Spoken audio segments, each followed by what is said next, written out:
Hi, I'm Mark Crable, and I want to tell you a little bit about my experience with addiction.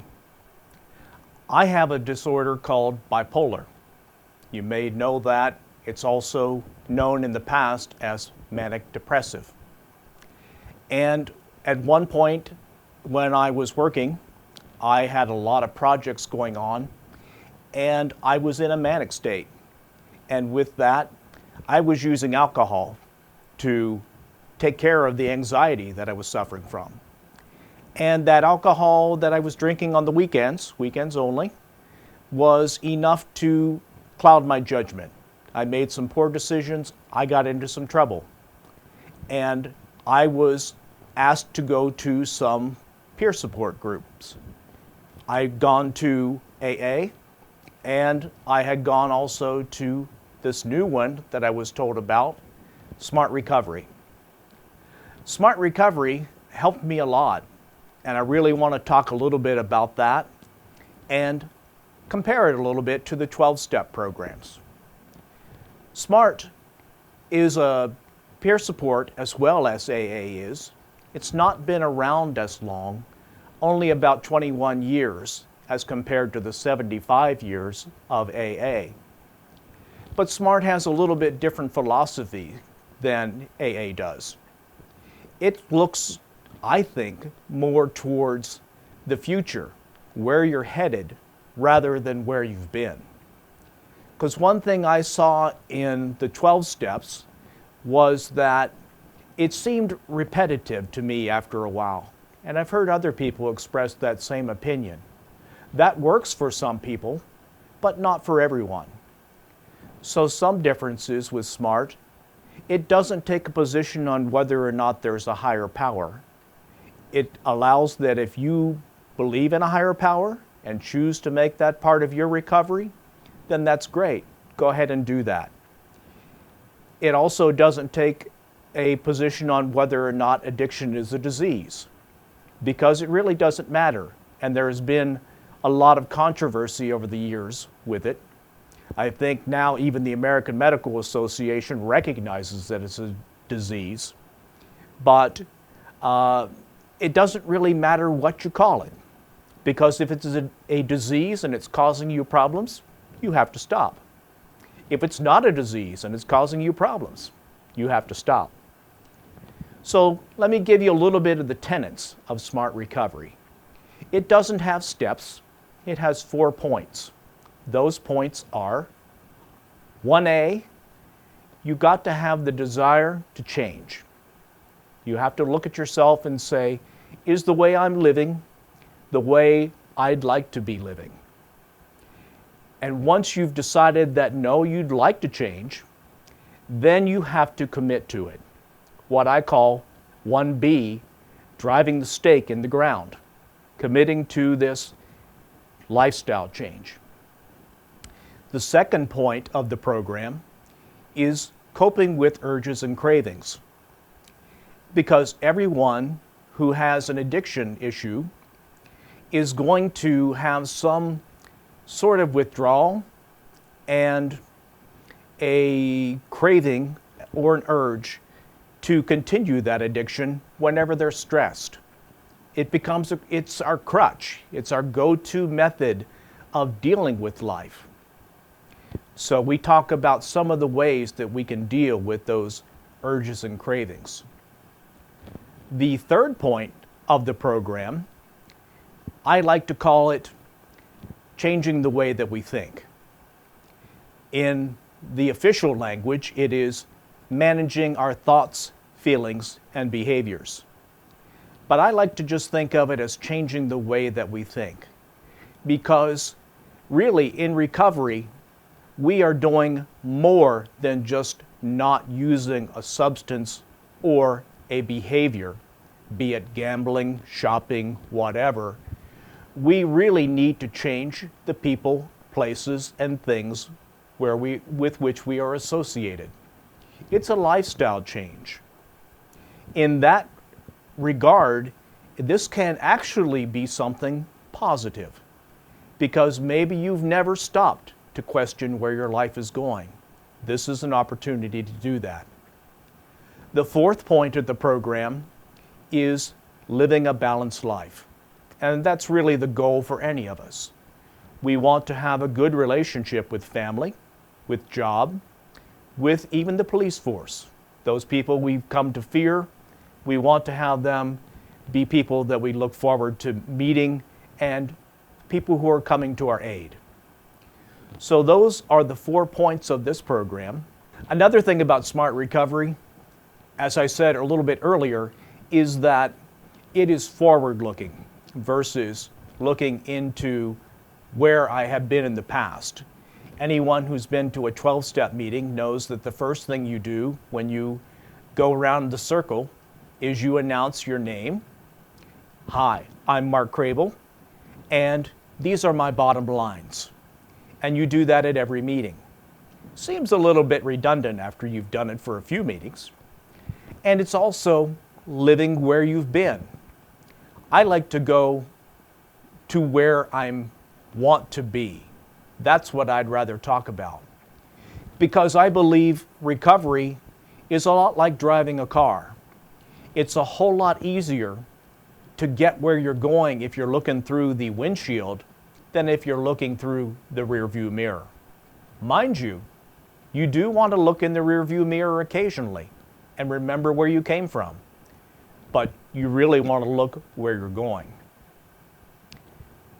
So those are some of the things about Smart Recovery that attracted me to the program. I liked it enough that I attended meetings regularly, and then I went off and took the training that this group offers. They do a formal training. Most of it is online, and became a facilitator so that I could facilitate meetings for other people who were interested in recovery.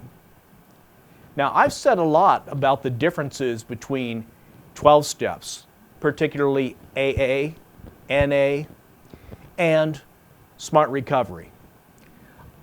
I don't really want to take a position on which one is better. I don't think either one is better than the other. It's really up to the individual. We believe in Smart Recovery that everybody has a choice. So that's a difference again between 12-step and Smart Recovery. We don't turn everything over to a higher power. We believe that it's personal choice that guides our decisions. But we also believe that if 12-step programs like AA and NA work for the individual, then that's what you should do. It's also possible to go to both Smart Recovery and 12-step meetings and get benefit from both. So some people, as my co-facilitator says, like vanilla, some like chocolate, and some like a swirl. So take whatever fits for you and utilize it. So those are some of the things about Smart Recovery, again, to talk about how its philosophy works. Over the years, because I've done this now for probably about 5 or 6 years as a facilitator, I have tried to find as many resources as I can to help people understand what addiction really is. Because that's a big part of the problem. People don't really understand addiction. And one of the things, again, I liked about Smart Recovery is that it doesn't break them down into different categories. If you look at 12-step programs, for example, you know that there's AA, Alcoholics Anonymous, NA, Narcotics Anonymous, which basically is used for all drugs. There's Gamblers Anonymous, there's Shoppers Anonymous, there's Overeaters Anonymous. There is just about any kind of anonymous program that you can think of. So it's broken down, though, into different categories. And in Smart Recovery, we believe that an addiction is an addiction is an addiction. It really doesn't matter whether it's to a substance or to a behavior. For example, some people have an addiction to, say, shopping. What's different about that than having an addiction to alcohol? Not a whole lot when you look at the brain chemistry. What is really happening is we are getting dopamine in the brain receptors by that activity or substance. They're all acting on the same receptors in the brain with that same substance, dopamine. So they don't really need to be broken down into different categories. There's a movie that I've watched, and in that movie, this doctor who had a problem with Demerol as a result of his being a flight surgeon in the Navy and wanting to stay as a flight surgeon. He had an operation, he took Demerol, and he became hooked very quickly. But he's done a film which I found very, very interesting. In this film called Pleasure Unwoven, he talks about how different substances or behaviors work in the brain, what they're doing. And on the back and in the film itself, he talks about the periodic table of the intoxicants. And this periodic table lays out, are these hallucinogens? Are they antipsychotics? What are these different types of drugs? And at the bottom of that same chart, he lays out the behaviors. And he brings all that together with the understanding that it's really the dopamine that we're trying to get in our brain so we feel better. Another thing that I found interesting about Dr. Kevin McCauley's video is that he takes the challenge of whether addiction is a disease or is it a behavior. Is it simply a slip of, a matter of choice? Is it a matter of choice or isn't it? And his conclusion is one that I found very interesting. He researched this for probably over 10 years. Not probably, over 10 years. And his conclusion is that addiction, while not a choice, it's really a disease of choice. Meaning that some people are more susceptible to becoming addicted to a substance or to a behavior than others are. It's in our brain chemistry and what we are exposed to. It changes us. And some of it's hereditary. And with that, he draws the conclusion, which I like, that addiction is a disease of choice. After a while, we are no longer in control of whether or not we will use a substance or a behavior. It takes control of us. In the beginning, we control it. We make the first choice. Pretty soon, it takes over. And at that point, we are suffering from addiction. And addiction's defined as having a negative behavior, which we do over and over again, regardless of the negative consequences that it brings about.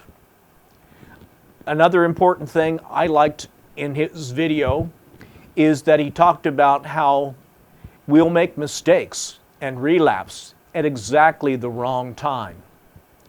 And that is maybe before an appointment with a parole officer or a PO, maybe before a court date, maybe before a big party with the family. So why is that? It's because we're trying to deal with stress. And stress is one of the biggest reasons for having an addiction or for acting out on that addiction. Our midbrain, the part of our brain which is not even conscious with our thoughts, it's where the stress first occurs. And unbeknownst to us, in our brains, the midbrain is saying, I feel stress. Something is making me feel bad. It's the same part of the brain that says, I'm hungry, I'm thirsty, or I'm in a bad situation, I better defend myself. And that part of the brain tells our conscious part of the brain, I feel bad, I feel stress, make this go away. And our conscious part of the brain says, okay, I know what we've done in the past to make this go away. That's what we're going to do. And that's why we have an addiction. It's a, hyper learning of a means of coping with life.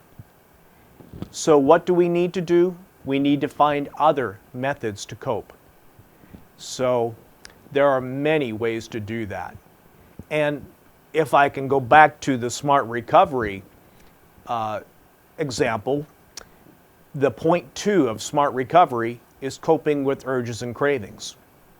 One way that we can cope with those, let's say, urges, is a method we call delay, distract, and decide, the 3 Ds.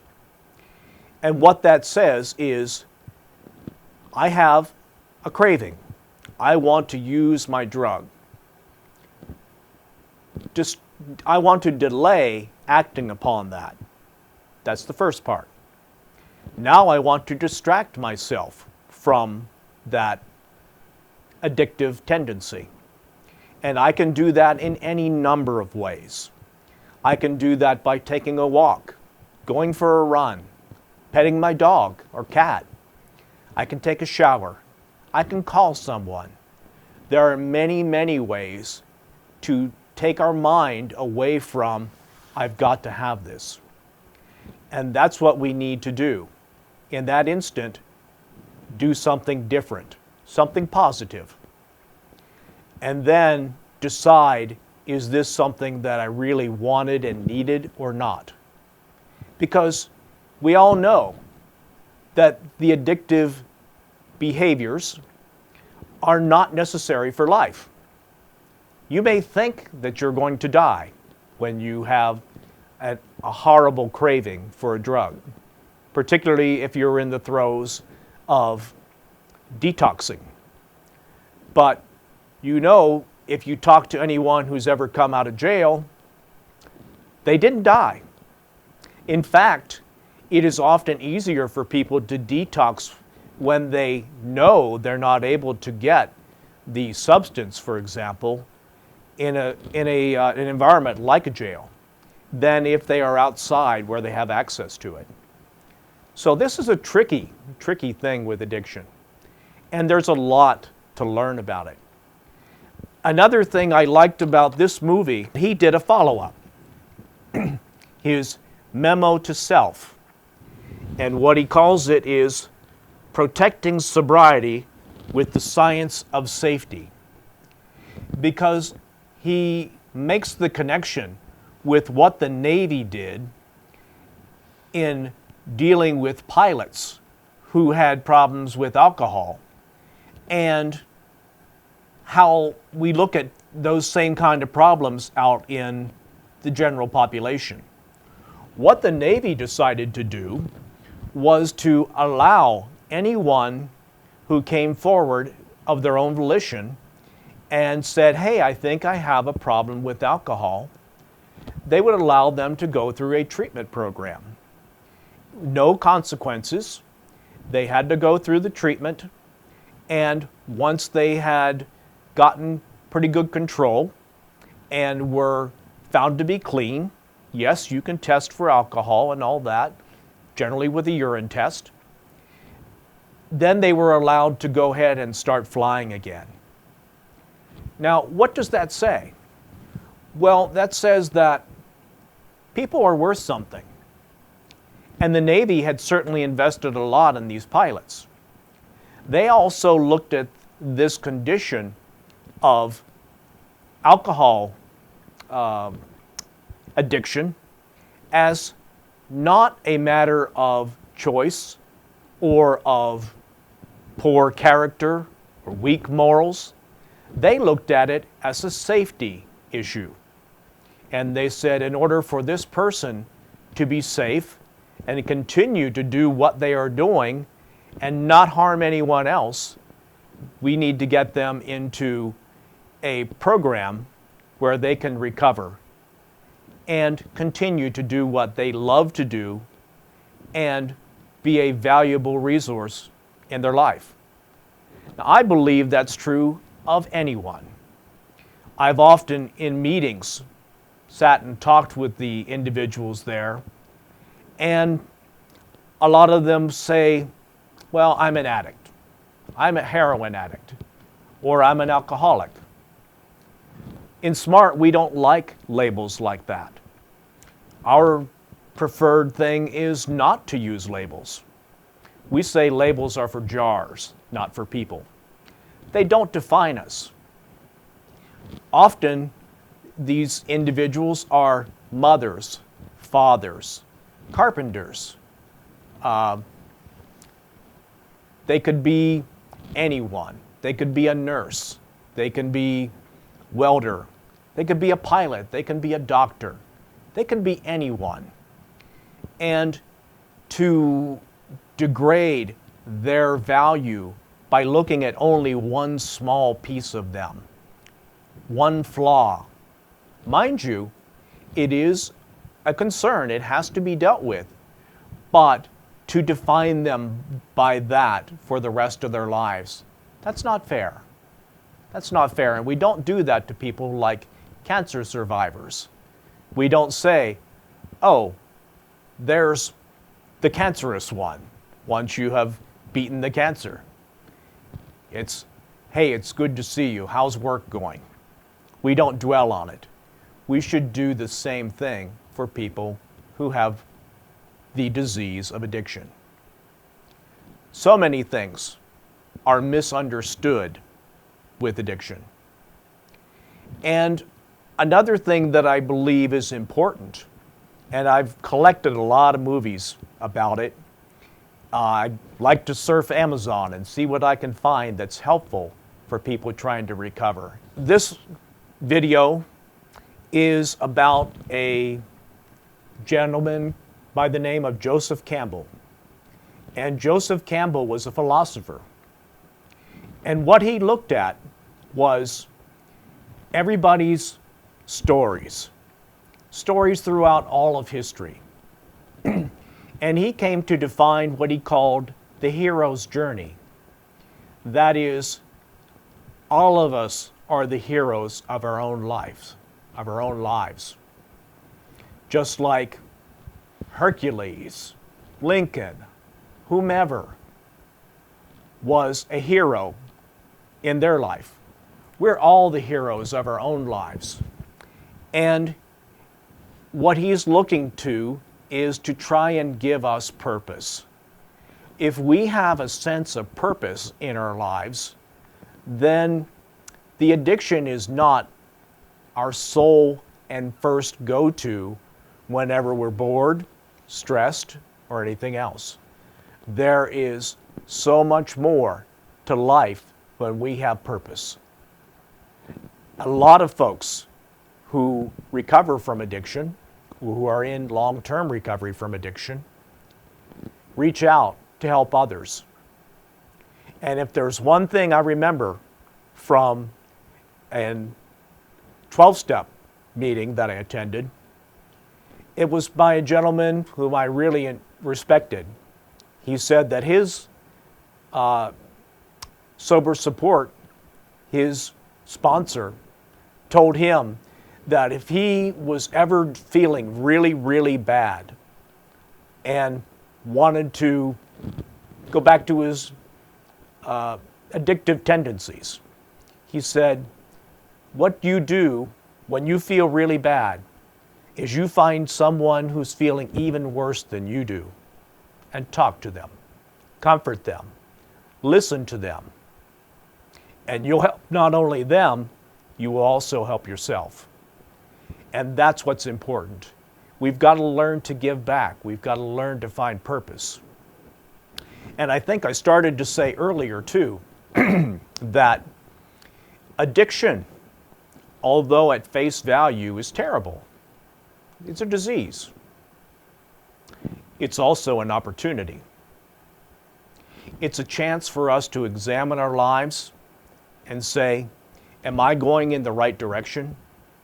Am I in the career that I want? Am I in the relationship that I want? Am I in the country that I want?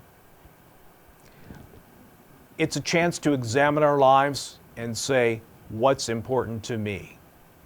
And you can do a reset at any point in your life.